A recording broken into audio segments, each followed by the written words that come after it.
स्वामी विवेकानंद का एक लाइन है, अपने जीवन में एक लक्ष्य निर्धारित करो और उस एक लक्ष्य को प्राप्त करने के लिए अपने पूरे शरीर को उस काम में लगा दो।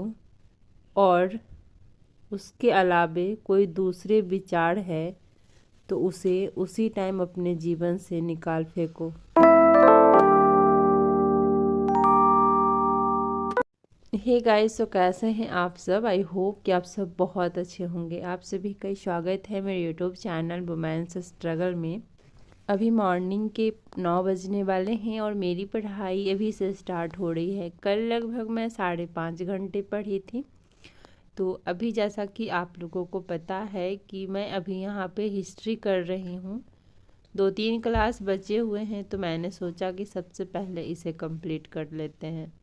आज फिर से कुछ चीज़ों को मुझे क्लियर करना है। वैसे तो मैंने पहले भी कई वीडियोज में इस पे बात किया है, लेकिन शायद आप लोग मेरी पूरी वीडियो नहीं देखते हैं और कमेंट करते हैं। चलिए, इसमें आज फिर से मैं बात करती हूँ। यूपीएससी का जो मेरा बैच था, जो मेरा कोर्स था, वो कंप्लीट हो चुका है। और अभी फ़िलहाल मैं क्या कर रही हूँ, तो बीपीएससी के बैच से जो यूपीएससी वाले बैच में मैंने नहीं किया अच्छे से, मैंने तो क्लास उसका भी किया, लेकिन जो मुझे नहीं समझ आया जैसे कि हिस्ट्री, तो इसलिए मैं बीपीएससी वाले बैच से हिस्ट्री कर रही हूँ। तो वो भी मेरा हिस्ट्री प्राचीन और आधुनिक ही हुआ है, जिसे मैं अभी कंप्लीट कर रही हूँ, आधुनिक भारत। और मेडरेबल रह जाएगा, शायद वो नहीं कर पाऊँगी क्योंकि इसका भी एक्सपायरी डेट है दिसंबर में, ये भी एक्सपायर हो जाएगा। और रहा साइंस का, तो वो मैं साइंस भी स्टार्ट की थी, जिसके लगभग मैंने 9 या 8 क्लास कंप्लीट मैंने किए थे। उसके बाद एग्ज़ाम देने में चली गई थी और टाइम भी नहीं मिलता था, बिकॉज़ 3-3 घंटे के क्लास होते हैं और इतना समय मुझे नहीं मिल रहा था। मैं रिवीजन भी कर रही थी बिकॉज एग्ज़ाम था। मुझे पता था कि एग्ज़ाम के लिए मैं अभी अपने आप को अच्छे से प्रिपेयर नहीं कर पाई हूँ। हवा में मैं उड़ना नहीं चाहती हूँ, इसलिए मैंने आप लोगों से जो सच्चाई है मैं वही बताती हूँ कि अभी एग्ज़ाम के लिए मैं खुद को प्रिपेयर नहीं कर पाई हूँ। जब तक आपका सब्जेक्ट स्ट्रॉन्ग नहीं होगा तब तक आप किसी भी एग्ज़ाम के लिए प्रिपेयर नहीं कर पाओगे।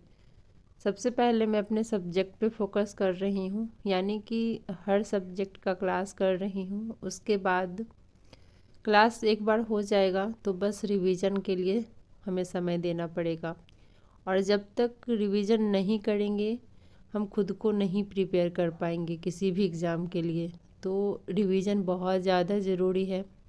मैं बीपीएससी के लिए साइंस का क्लास कर रही थी और मुझे नहीं देना था इस बार बीपीएससी का एग्ज़ाम, लेकिन पता नहीं देना था तो मैंने दे दिया।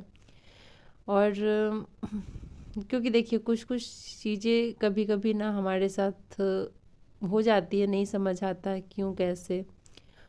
खैर, अभी यहाँ पे मैं छत पे पढ़ाई कर रही हूँ। यूपीएससी का जो बैच था उससे मैंने सारे क्लास कंप्लीट कर लिए थे, उसमें से कुछ भी नहीं रहा था, मैंने पूरा कंप्लीट कर लिया था। हाँ, बस लास्ट के इंग्लिश वाले 2-3 क्लास बच गए थे, उसे मैं नहीं कर पाई थी, लास्ट में मुझे उतना समय नहीं मिला था।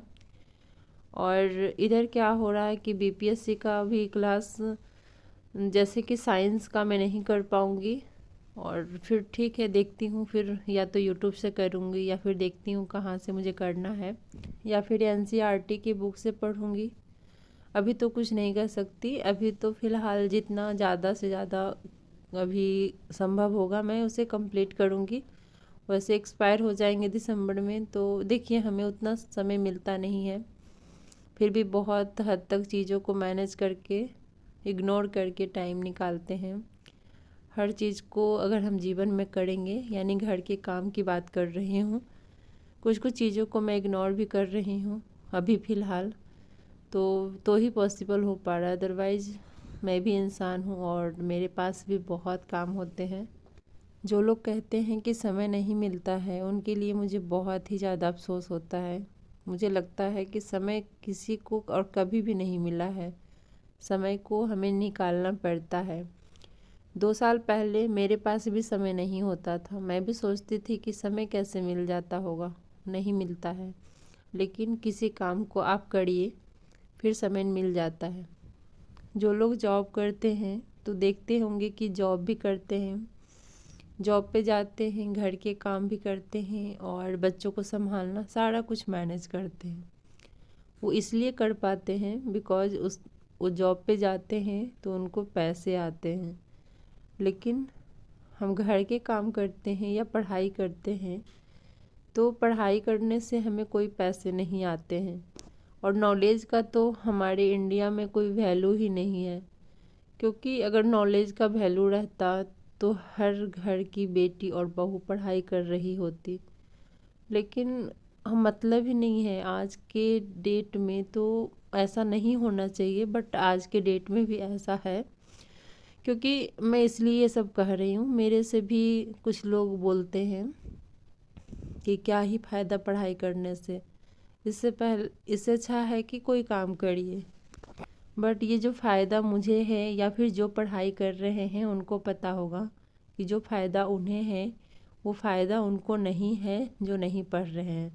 ये हम नहीं समझा सकते अपने शब्दों से। और आज है मेरा बर्थडे, यानी 20 दिसंबर की वीडियो है और बर्थडे था। सब लोगों ने कहा कि ड्रेस चेंज कर लीजिए, न्यू ड्रेस पहन लीजिए, लेकिन मुझे जल्दी जल्दी अपने कोर्स कंप्लीट करने हैं, इसलिए मैंने ड्रेस चेंज नहीं किया। मैं जैसे थी वैसे ही बैठ गई। हस्बैंड और दोनों बच्चों ने मिल कर के प्लान किया केक वगैरह का, और ये मुझे गिफ्ट मिला है जो कि कृपा दी है अपने हाथों से बना करके। और मेरे हस्बैंड गिफ्ट लेकर के आए, और सॉरी केक लेकर के आए। गिफ्ट लेने जा रहे थे शाम को, तो फिर मैं बोली इतनी रात को, यानी 7 बजे के बाद वो जा रहे थे, फिर मैंने मना कर दिया कि नहीं जाइए। और यहाँ पे सब मिल कर के हमने केक कट किया और अच्छा लगता है इस तरीके से। मैं बिल्कुल सिंपल तरीके से सेलिब्रेट की, बिकॉज़ मुझे टाइम नहीं देना था। हस्बैंड बोले, मुझे मेरा मन था, मतलब हस्बैंड का मन था कि अच्छे से वो डेकोरेट करेंगे। मैं बोली प्लीज़ रहने दीजिए, क्योंकि मेरा टाइम वेस्ट मत करिए। अभी दिसंबर में बहुत ही ज़्यादा मेरा टाइम इम्पॉर्टेंट है, और ख़ास करके जब आप सीरियस हो जाइए ना पढ़ाई के प्रति, तो फिर आपको ये सब चीज़ें जो है वो फालतू का लगने लगता है। आपको बस ये लगता है कि हम क्या करें, कहाँ से अपने लिए टाइम निकालें। लेकिन हमें बच्चों की खुशी के खातिर हर कुछ करना पड़ता है, हर वो चीज़ जिससे बच्चे खुश हो जाएं। और अच्छा लगता है कि ठीक है। तो यहाँ देखिए कृपा का गिफ्ट मैं दिखा रही हूँ किस तरीके से वो बनाई है मेरे लिए।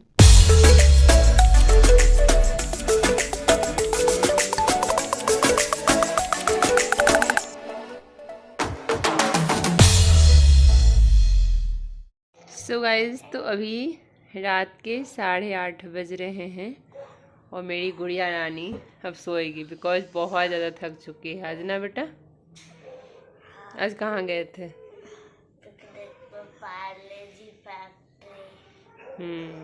तो बहुत थक गए ना आज, इसलिए अभी सोना है। और एक गुड़िया को दिखाती हूँ कि वो कहाँ है, देखिए। आपको दिख रहा होगा, दिख रहा है उसमें कैमरे में। देखिए कैसे मेरे गोद में बैठी है। मम्मी। तो ये ऐसे ही बैठे रहती है मेरे गोद में हमेशा।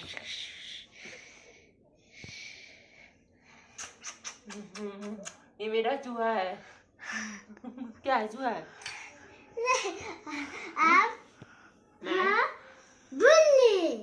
तो देखिए उधर कपड़े रखे हैं फोल्ड करने को बकेट में, जो मैं कल करूँगी। तो ज़्यादा कुछ तो नहीं किया, बहुत ही सिंपल तरीके से बर्थडे सेलिब्रेट किया।